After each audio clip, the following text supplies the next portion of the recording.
Al grupo aéreo número 8, Ricardo Dancur nos da detalles. Ahí está el presidente del Consejo de Ministros. Ricardo, adelante. Acudir a lo que es una labor. En estos momentos está declarando el presidente del Consejo de Ministros, Vicente Ceballos, que va a viajar a Arequipa. De salud dentro del contexto de lo que es el impacto de este virus. En Arequipa también vamos a tener reunión al mediodía con lo que es el comando COVID-19 regional.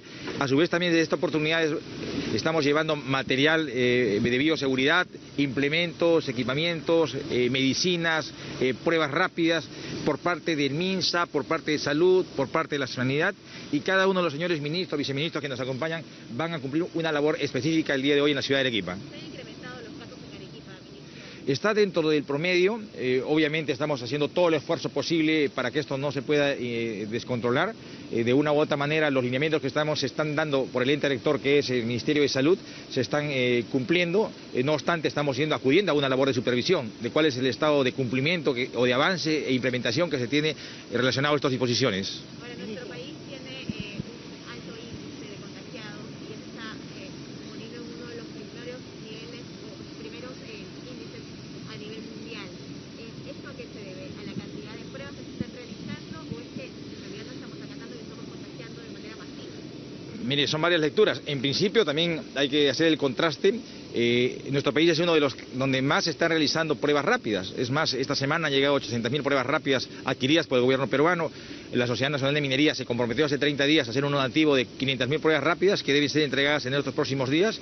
Van a ser estas distribuidas a nivel nacional y en todos los sectores públicos, lo que significa también que va a haber un mayor número de pruebas, pero a su vez también se van a identificar más positivos. Entonces, creo que el trabajo ponderado que venimos implementando a través del Poder Ejecutivo también está teniendo resultados bastante auspiciadores, ¿no? Dado que si bien se viene identificando un número mayor de positivos, también nos da la oportunidad de poder focalizar una atención. ¿La situación está controlada, ministro, o se está escapando de las manos quizá por falta de recursos? Miren, el sistema de salud tiene graves debilidades y no son de ahora, ¿no? Por décadas ha estado gravemente postergada y creo que un dato muy curioso, ¿no? En estos últimos años hemos estado discutiendo por no menos del 6% del PBI para educación, pero el tema salud estaba relegado. Y hoy en el Parlamento, entre jueves y viernes, se ha acordado un proyecto de ley en el cual se considera de manera gradual un 8%. Es decir, se está poniendo ya en agenda pública lo que es la materia de salud. Entonces, las ausencias en políticas públicas, las carencias o la falta de iniciativas o de prioridades también suman mucho, porque nos ha encontrado con un sistema de salud desarticulado y de repente con la escasa capacidad de poder acudir a una atención más oportuna. Sin embargo, como gobierno estamos haciendo todo el esfuerzo para para enmendar estas deficiencias. ¿Cómo va a ser la agenda que tiene usted en Arequipa? Y lo acompañan dos ministros, el ministro de Vivienda y el ministro de la Mujer. El ministro de Vivienda tiene asignada a la región Arequipa, tal cual lo dispuso el señor presidente. Un ministro de Estado tiene bajo su responsabilidad una región en particular. La ministra de la Mujer va a hacer una verificación de cuál es el estado de atención que hay en los centros del adulto mayor, la atención a los niños, niñas, adolescentes, lo que es los niveles de violencia familiar que se viene dando en este proceso de aislamiento. La viceministra de Salud también está yendo a hacer una verificación del estado situacional y de atención de los diversos hospitales, especialmente el Hospital Honorio Delgado, que ha sido designado especialmente para la atención de esta enfermedad. El señor superintendente de su salud también está en su rol regulador y fiscalizador, está acudiendo también a cumplir, a desarrollar actividades, ¿no? El director general de la policía también va a hacer un trabajo de verificación de cómo viene desarrollándose las actividades de control, de ordenamiento, tanto en la Policía Nacional, y aprovechar también, porque está dentro de su autoridad, lo que es las Fuerzas Armadas. Estamos en un estado de aislamiento, hay lineamientos que se han dado desde el Gobierno Nacional que deben cumplirse. Y obviamente al mediodía nos reuniremos con lo que es el comando COVID para compartir el estado situacional y de qué manera podemos ir articulando entre el Gobierno Nacional y el Gobierno Regional. Ministro, buenos días. Hay algunos grupos que el día de mañana van a empezar a realizar ya sus funciones, pero no han quedado claros los detalles. Por ejemplo, en el gremio de las peluquerías están señalando que no sería factible que vayan hacia las viviendas, sino esperan a que se les apruebe su protocolo de seguridad para poder atender dentro de sus locales. ¿Puede aclarar esa...? Sí, el decreto supremo publicado ayer al mediodía lo dice con mucha claridad. Todo este tipo de servicios van a ser a domicilio. O sea, no, y es más, lo dice de manera expresa. No obstante, el día de mañana el sector específico debe estar emitiendo algunos lineamientos a los cuales tenga que acogerse. Y en cuanto a la movilización en sus propios vehículos, esto pueden dejarlo un poco más claro porque no se sabe si es que van a ser únicamente para ir a mercados, farmacias. A ver, semanas atrás ya se aprobó el plan de reanudación de actividades económico-productivas. Y obviamente en las primeras semanas hemos estado atendiendo los protocolos muy exigentes por parte del Ministerio de Salud y de cada sector. A partir de mañana, obviamente, estas actividades deben reanudarse, son 27 actividades específicamente. En paralelo también el Decreto Supremo dispone que hasta un 40% del sector público puede reanudar actividades. Por otro lado, también el transporte público está sujeto a ciertas restricciones, como por ejemplo el aforo, no menos del 50%, condiciones de salubridad. Entonces puede haber una contradicción en el tema de flexibilizar el transporte pero con limitaciones, pero por otro lado impulsar la reducción de actividades. Entonces en ese contexto es que se ha dispuesto también lo que significa la circulación de vehículos particulares, pero específicamente para las cuestiones de índole laboral. Ahora, excepcionalmente por cuestiones de distanciamiento y cuestiones sociales, también se puede hacer uso de estos vehículos, por ejemplo, para ir a un mercado. O sea, una persona que tiene un centro de abastos a 30 o a 40 cuadras de distancia, obviamente se le está habilitando. Pero para ello también tendrá que estar sujeto a determinados lineamientos que mañana debe emitir el Ministerio de Agricultura. Se habló en algún momento de la cuarentena o el estado de emergencia focalizado. ¿Quizá esto se puede evaluar durante junio para los siguientes meses? Sabemos perfectamente que este virus es muy dinámico, es impredecible. Y a efecto de ello estamos en permanente evaluación. No sabemos cómo mañana qué comportamiento pueda tener mañana, y a efecto de ello estaremos dando las medidas más pertinentes. En principio, todas las decisiones que hemos tomado como gobierno están argumentadas en los informes médicos científicos que alcanza oportunamente el Ministerio de Salud, y estas van a ser el soporte para las medidas futuras que puedan estarse tomando. También por este otorgamiento de facultades al Ejecutivo para que puedan legislar en materia penitenciaria. ¿Con qué penales van a empezar o con qué centros de rehabilitación? No, el principio se peticionó a través de una propuesta de ley, que a ella se sumó también una iniciativa por parte del Poder Judicial. Lamentablemente esta fue archivada. A consecuencia de ello es que el día viernes, a primeras horas de la mañana, y previo acuerdo del Consejo de Ministros, pedimos al Congreso la delegación de facultades para regular específicamente la situación jurídica de los internos en su condición de sentenciados o de procesados.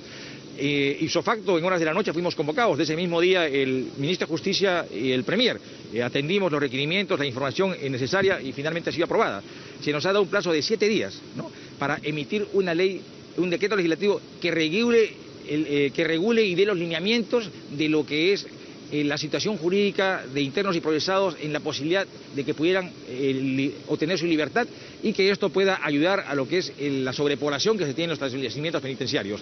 No puedo hablar de un establecimiento en particular porque esta norma es en general para todos los internos. Ministro, ha señalado que ya creo las ferreterías pueden empezar a abrir, pero los grandes almacenes... Mire, son medidas, hablemos de gradualidad. Y reitero una vez más, si bien hemos aprobado un plan de reanudación de actividades, estas están programadas. Hemos hablado de 4 fases, cada fase tiene un mes de aplicación y estas a su vez tienen subetapas. Y cada una de ellas está sujeta a estrictos protocolos o lineamientos de salubridad. Es decir, no es una apertura de puertas masiva, sino tiene que ser ordenada, planificada y sometida sin soslayar lo que son los criterios de orden médico. Ministro, la pregunta con la ministra de la Mujer, por favor. Correcto, sí. El día de ayer ha habido otro feminicidio en Tumbes. ¿Cuál es la lectura que ustedes tienen sobre los casos de violencia contra la mujer en plena cuarentena? Estas fueron las declaraciones de Vicente Ceballos. En breves instantes, Vicente Ceballos va a subir a ese avión de la Fuerza Aérea del Perú que lo va a llevar a Arequipa. Pero vamos a también a escuchar a la ministra de la Mujer. También pedimos que el sistema de justicia nos apoye y nos respalde, porque hay casos delicados en donde lamentablemente por actuación de algunos malos fiscales o una mala evaluación del fiscal, el agresor ha quedado libre. Estoy refiriéndome al caso de una violación de una niña. Y después también estamos viendo aquellos casos en donde las llamadas nos subrayan cuántas veces nos dicen a los niños los están maltratando casi todos los días. Acá escuchamos el llanto, esto, el otro. Entonces va el equipo psicológico, de respaldo psicológico, habla con la familia, ve la gravedad del asunto y hemos tenido ya a nivel nacional 12 casos graves donde a los niños hemos tenido que rescatarlos y ponerlos en nuestros centros de acogida residencial mientras la familia recibe tratamiento y salvaguardamos la salud y la integridad de niñas y niños. ¿Cuáles son las cifras que están llamando la atención en estos momentos, además de la violencia contra los niños? lo que más duele son las violaciones a las niñas, que ya han pasado las 112 violaciones y que lamentablemente las otras que estamos en plena investigación, también nuevamente pedir el apoyo de la investigación del sistema de justicia, y estos agresores sí o sí tienen que estar presos. El otro tema que es fundamental también es pedirle a los vecinos, a los amigos, a un familiar, que por favor llamen a la línea 100, porque eso nos anticipa a nosotros al ir a la casa y darnos cuenta de la gravedad del problema. Entonces, a trabajar de manera articulada, unida, no solamente las autoridades, sino los vecinos, la población, la comunidad organizada. En las zonas rurales nos ha ido muy bien con la comunidad organizada, porque ya sabemos a qué líder comunal ellas pueden acudir, porque hay veces no hay teléfono, hay veces no tenemos todos los beneficios que tenemos en zonas de costa. Entonces, allí realmente la articulación con la comunidad misma ha permitido bajar más bien los índices de violencia. Y en cuanto a violencia contra la mujer, ¿las cifras se han incrementado, se han mantenido o se han reducido? En casos de feminicidios se ha reducido, en casos de violencia también, pero lo que nos preocupa a nosotros es que las llamadas prácticamente han crecido en más de 50%, o sea que es una anticipación, pero cuando tú llegas de repente no pasa nada, pero ya lo ponemos en el mapa de riesgo para hacerle seguimiento con la policía. Entonces es cuestión de organización, ha dado muy buen resultado los equipos itinerantes. En las zonas de riesgo, tener una movilidad con el abogado, con la psicóloga y con la asistente social para que lleguemos inmediatamente con la policía, ha dado mejor resultado que los centros de emergencia que están en lugares fijos en donde la mujer tiene que ir. Ahora hemos visto que es uno el que tiene que llegar al domicilio, sobre todo en casos delicados. A ustedes.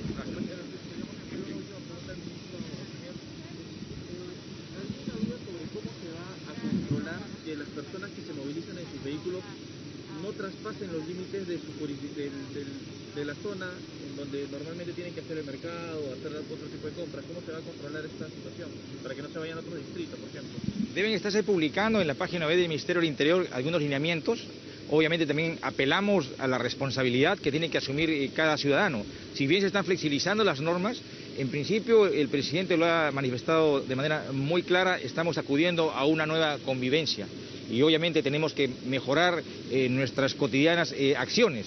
Más allá de los lineamientos que pueden estarse emitiendo, también la ciudadanía tiene que acudir a un ejercicio de compromiso, de un mayor civismo. Obviamente la salud de uno depende no solamente de los lineamientos que pueda dar el Estado, sino también el comportamiento individual que tengamos que asumir cada uno en beneficio de nuestra familia y de nuestra comunidad. En cuanto a los infectados en la policía y también en distintos militares, vemos que está viajando también con el comandante general de la policía. ¿Cuál es la cifra que nos puede dar ahora? Mire, no tengo la cifra en estos momentos, no obstante, el señor director general de la policía está acudiendo con esta delegación para hacer una verificación in situ de cuál es el estado de atención que tiene el personal policial respecto a su grado de hospitalización o estado de salud que se encuentre. Pero a su vez también va a verificar cómo es que se están acudiendo al cumplimiento de los lineamientos que se vienen dando respecto al aislamiento, al control y al orden ciudadano.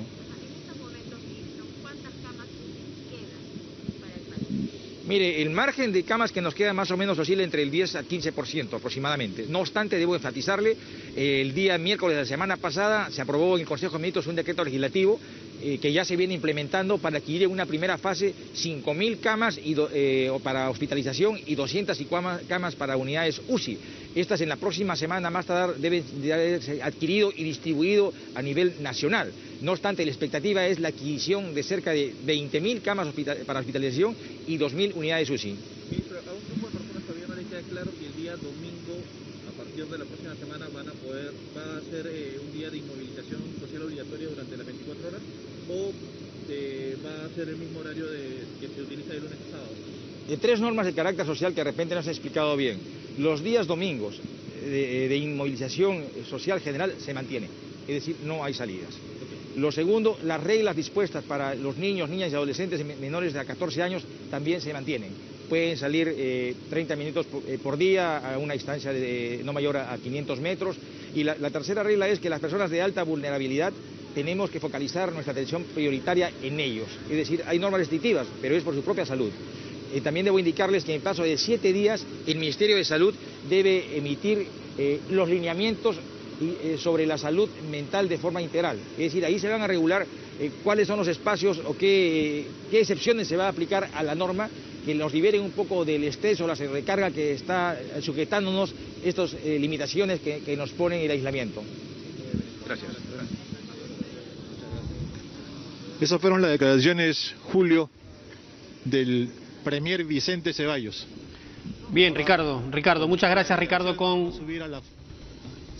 Bien, Ricardo, te agradecemos efectivamente. Yo simplemente quiero hacerles una recomendación a nuestros televidentes. Hemos visto allí las declaraciones del presidente del Consejo de Ministros y también de la ministra de la Mujer. La norma publicada ayer es la 094-2020-PCM y ahí está el detalle específico por cada una de las acciones. Por ejemplo, cuándo y cómo se puede utilizar su vehículo particular. Solamente para qué está permitido, cuántas personas pueden ir en este vehículo, está el detalle en esta norma. También está la relación en un anexo de todas las actividades económicas que van a poder desarrollarse bajo determinados parámetros. Vamos a hacer